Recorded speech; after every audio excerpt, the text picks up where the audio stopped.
at it again, and we've got an interesting one. Let's dive in. So I came across this video from Trevor Noah basically engaging in a soliloquy of sorts about his thoughts on the gun conversation and the gun debate in America. So I figured I'd give my own responses to the points he makes in the video because I think they need to be said. So let's dive right in. Everything else America believes is... We checked out, I believe you pronounced his name Colion before. I'll leave his original link in the description if you want to go check him out. This guy knows his stuff when it comes to firearms. He don't play. Possible. We're like, yeah, we're going to go... So let's dive right in. Everything else America believes is possible. We're like, yeah, we're going to go to the moon. We're going to go to Mars. Oh, we're going to cure cancer. It doesn't mean we can't do it. We can do it. We're going to do it. We're going to do it. Then when it comes to guns, all of a sudden, so many people are like, it's impossible to stop it. You can't. There's so many. Oh, what are you going to do? No, it's not that Americans think it's impossible to stop. It's that we don't believe making people helpless and unable to defend themselves is the way to do it. You're rich. You can hire private security to follow you around for 24 hours, 7 days a week. Most Americans don't have that privilege. So we own handguns, shotguns, and AR-15s to protect our families from criminals and our country from tyrannical governments. You may not like that, yet here you are in America making millions by giving us backhanded compliments and then trying to shame us because we won't bow down to daddy government and say, please take our guns away from us and protect us. The irony. People try. I told you, he don't play. He does not play, but he's also correct. It's funny how we talked about this the other day, or maybe yesterday. I don't remember. But how some people who benefit from America try to say how America is so terrible. Trevor's not even from here, but America's so terrible. I'm just going to come here and make all this money, though. But it's a horrible, terrible place. These guys just don't make any type of sense at all. These guys are just idiots. Get out of here. It's the best place on earth. And if it wasn't, you wouldn't be here. Stop it with the nonsense. Please take our guns away from us and protect us. The irony. People try and make it a game of whack-a-mole when it comes to solving problems. You know, you propose any type of solution and they go, well, that wouldn't have solved this one, this wouldn't have stopped that. And you're like, yeah, but that's not how solutions work. Right? There is no problem that is going to be solved by one solution. A lot of the time, big problems require a multitude of solutions. And what you do is you try and fix it incrementally, step by step. Trevor, your only solution is to further restrict the constitutional right. We aren't playing whack-a-mole, we're playing Dungeons and Dragons, trying to defend the castle that is our 2A rights that you and your mainstream media cohorts keep trying to siege upon at every opportunity. You're not incrementally trying to solve a problem, you're incrementally trying to ban guns. More people are killed with handguns and rifles. If you're willing to ban rifles, why wouldn't the next incremental step be to ban handguns? We're not stupid. Look at cars, for instance.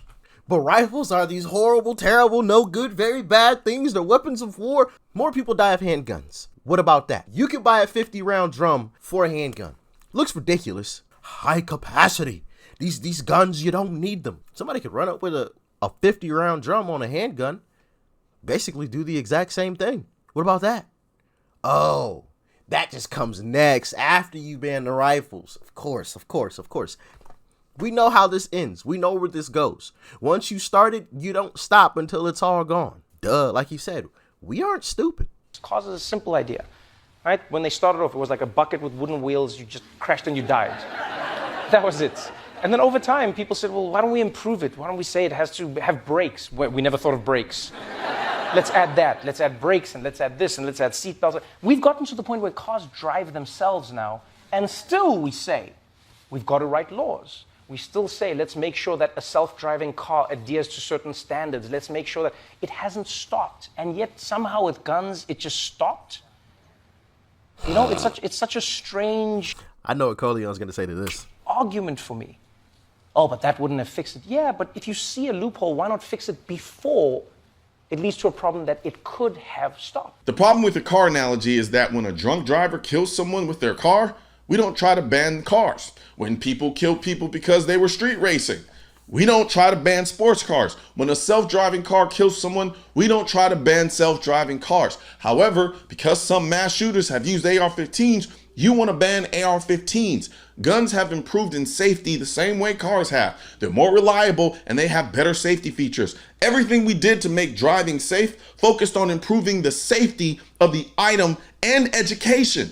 Everything you want to do to make gun ownership safer focuses on restricting guns. I always say the same thing. Oh, it's a slippery slope. Which guns do you ban? You know, like which guns do you want to ban? It's like, well, just start with the ones that people seem to be using over and over again to go into schools. We start. Notice he said we start. It's not where they end. To kill a bunch of children at one time. Oh, but that won't. What if they come with it? Yeah, then we'll deal with that. You know, it's a lot harder to commit these mass shootings when you don't have certain types of weapons. I told you, they want to ban guns incrementally. It doesn't take a genius to see that his argument makes no logical sense. It's a known fact that handguns are the most common weapon type used in mass shootings in the United States, with a total of 146 different handguns being used in 98 incidents between 1982 and June 2022. These figures are calculated from a total of 129 reported cases over this period, meaning handguns are involved in about 76% of mass shootings. Yet Trevor says we should ban the guns used most in these types of shootings. Those are handguns, but you're talking about banning AR-15s and then telling us we'll deal with the rest later. That means you're arguing from pure ignorance in that you don't know the data, or you're arguing from pure emotion because AR-15s scare you, or you're doing exactly what I know you're doing. You're being deceptive in that you know it's easier to go after AR-15s now, only to come after handguns next. The most deadly school shooting in U.S. history was Virginia Tech. The shooter killed 33 people with handguns. You want to tell me again about how having 30 10 to 15 minutes. 2 handguns. 33. Not an AR. Handgun. 122. What's next? 33 people with handguns. You want to tell me again about how having certain guns that make it easier to kill a bunch of people need to be banned? People are like, oh, it wouldn't fix it. Yeah, nothing fixes everything, but you got to start somewhere. They almost use like the gym argument. That's what it is. You know, when you're trying to get in shape. Someone goes, why don't you go out? Nah, I'm just not going to change anything. Nah, push-ups don't help. Yeah, push-ups on their own don't help. And, you know, walking on its own doesn't help. Drinking more water on its own doesn't help. You combine these things step by step, day by day.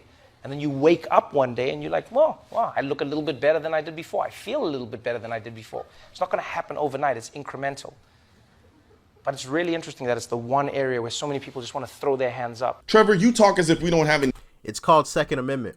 And it specifically says, say it with me, y'all, shall not be infringed. It's clear as day to anybody that can read. Shall not be infringed. I don't understand what people don't understand about that. Shall not be infringed. I guess apparently they didn't learn how to read. I don't know. Gun laws in this country. We have over 300 federal gun laws and thousands of gun laws on a state and local level. What do you mean we need to start somewhere? The first piece of national gun control legislation was passed on June 26, 1934 with the National Firearm Act. We started over 80 years ago. You know what's ironic about Trevor's gym analogy though? The one thing he didn't mention was diet. Anyone who knows anything about losing weight knows you can't outwork a bad diet.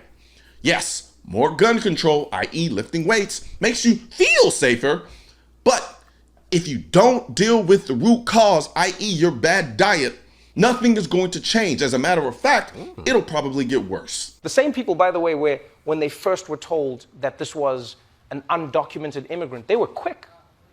Yeah, they were all of a sudden they were like, oh, we got to do something. We got to shut down the borders. This is why we need stricter. And then they were like, what? Oh no, it's not what we. Look, this is not the time to politicize things. We don't know what could have been done, and there's nothing that could have been done, and we got to realize that bad people are going to do bad things. Oh, but when you thought it was somebody who came across the border illegally, then you said there was something you could do. Well, yeah, well, yeah. He's not lying. There were indeed pro-gun people who did this, but let's not act like the AR-15s are to you what certain immigrants are to the people you were just describing. Y'all both do the same shit. Once you hear about a mass shooting, you start screaming about assault weapon bans until you find out they used a handgun, and then, oh, you get real quiet, or you just ignore it altogether. But here's the big difference. Chicago. Foreigners don't have a constitutional right to enter the U.S., but citizens of the U.S. have a constitutional right to keep and bear arms. So you're the only one making an argument to infringe on a constitutional right, which requires an exceedingly higher standard than let's just try it and see if it works. And the saddest thing is it's a small group of people. Most Americans on the same page. It's like a small group of people who've managed to shift the Overton window on the conversation around guns. Most gun owners are logical about this. Like real gun owners go to the range and they shoot. You should see how they respect weapons, you know? They'll even be the one. Exactly. Most gun owners respect weapons. So you're punishing the majority for what the minority have done? Is that what you're saying? Interesting, huh? Okay. All right. Who go like, yeah, maybe we get rid of some of these guns and maybe we change some of those laws and whatever. But then there's this small little group, this lobby that manages to shift the entire conversation in the country. And he can't do it. Trevor, stop patronizing gun owners and people in the middle. If the majority of gun owners agreed with you, you wouldn't be making this video. You only say this as a shaming tactic to the people who aren't gun owners but are in the middle on this issue. They are the ones who really have the power in this conversation. You're trying to get them to feel like, well, if the majority of gun owners agree with Trevor, then maybe I should too. If anything, this shows that you have very little respect for the people in the middle and their ability to think for themselves. I think it's safe to say I know way more real gun owners than you, and none of them agree with banning AR-15s or any of your proposed gun control measures. So stop lying. Someone said to me recently about this conversation, he's like, why do we bother? It's like, why do we keep having this conversation? I was like, hey man, I don't know, why did Martin Luther King Jr. bother? You know, why did Nelson Mandela bother? Why did Mahatma Gandhi bother? Why did Harriet Tubman bother? Why, you know, it's like. So this guy who's not even from America is using all of these American figures to. It's just ridiculous. It's just ridiculous. You know what, Trevor? According to your logic, there have been, a small minority of individuals who have come from other countries and have done some bad things. So with that being said, I think we're going to kick out anybody who was not born in the USA. Because we have a small group of individuals, very small, just a few, that have done some bad things that have come from other countries. So we're just going to kick them all out. How would you feel about that, Trevor? Because that's your logic, when it comes to weapons. Oh, because a small minority of people do some bad things, we're just going to take them away from everyone. What would you say to that, Trevor? Just asking. It's ridiculous. Nelson Mandela bother? Why did Mahatma Gandhi bother? Why did Harriet Tubman bother? Why, it's like, you have to keep bothering. That's what hope is. You just wake up and you try again and you try again and you try again and you try again and then. He doesn't even believe the stuff he's saying. Look at his head. He's shaking no the whole time he's saying this stuff. You just wake up and you try again. He knows it's BS. Again, and you try again and you try again. And then, one day you succeed. Your own subconscious is telling you the true answer. You're saying try while your head's saying no.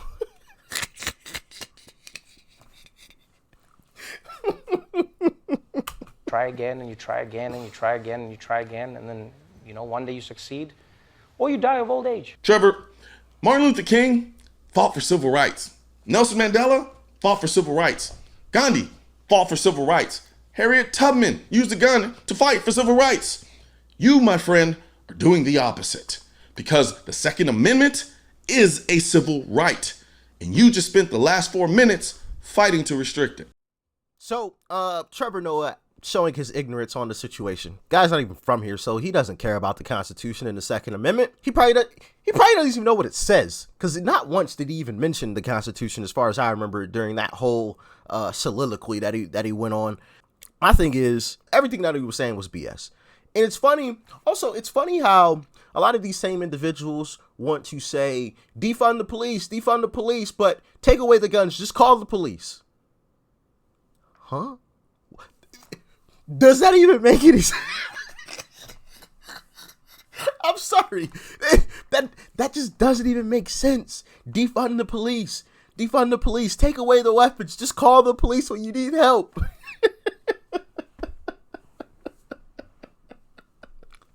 That is just so foolish. It's just laughable. Makes no sense at all. And then these same individuals also, we could dive deeper into this foolishness, right? So criminals break laws. Everybody knows that criminals break laws. That's why they're criminals. So yeah, let's just give them more laws. You think the criminals are going to follow those laws? They're criminals for a reason, because they break laws. If we take away the guns from the good folks, we won't have these situations. Well, you realize criminals are criminals for a reason. They don't care about your laws.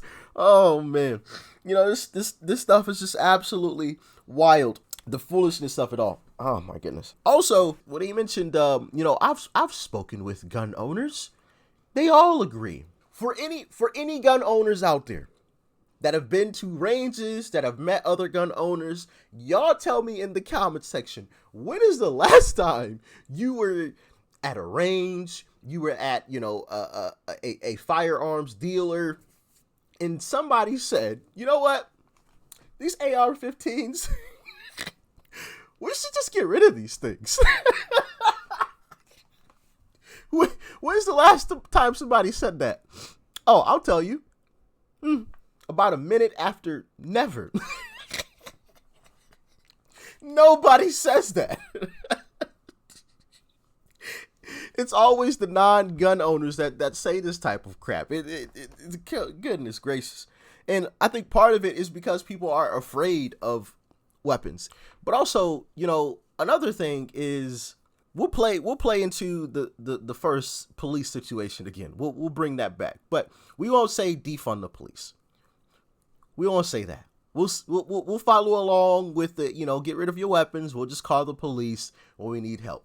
Do you think that police officer or, man or woman, whoever it is, we have great police officers, but do you think they're going to get there before that person who ran in your house puts a bullet in you?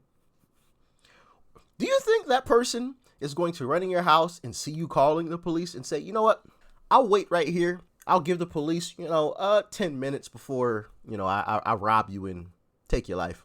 I'll just wait here. No, they're going to run in your house, grab everything as quickly as possible. If you get in the way, or if they already have it on their mind, they're going to take you out and be gone in like 2 minutes or less. Now, do you think the police officer is going to get there within 2 minutes? I mean, that's a pretty quick response time. Very, very quick. I doubt they're going to make it. So what happens? The cop walks in to you bleeding out.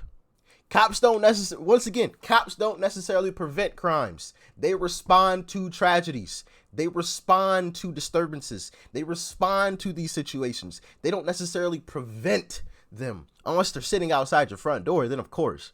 But they have a whole bunch of other stuff to do. You're not the only one that could possibly ever have an emergency, so they're all over the place. But like I said, I don't know. Y'all let me know what y'all thought about this one in the comment section below. Shout out to Colion once again for just calling out the BS with perfect precision. Perfect precision. I mean, like I said, the guy is on point. He knows his stuff. He knows it. Like, share, comment. Hit that subscribe button if you're new. Peace and love. I'm out.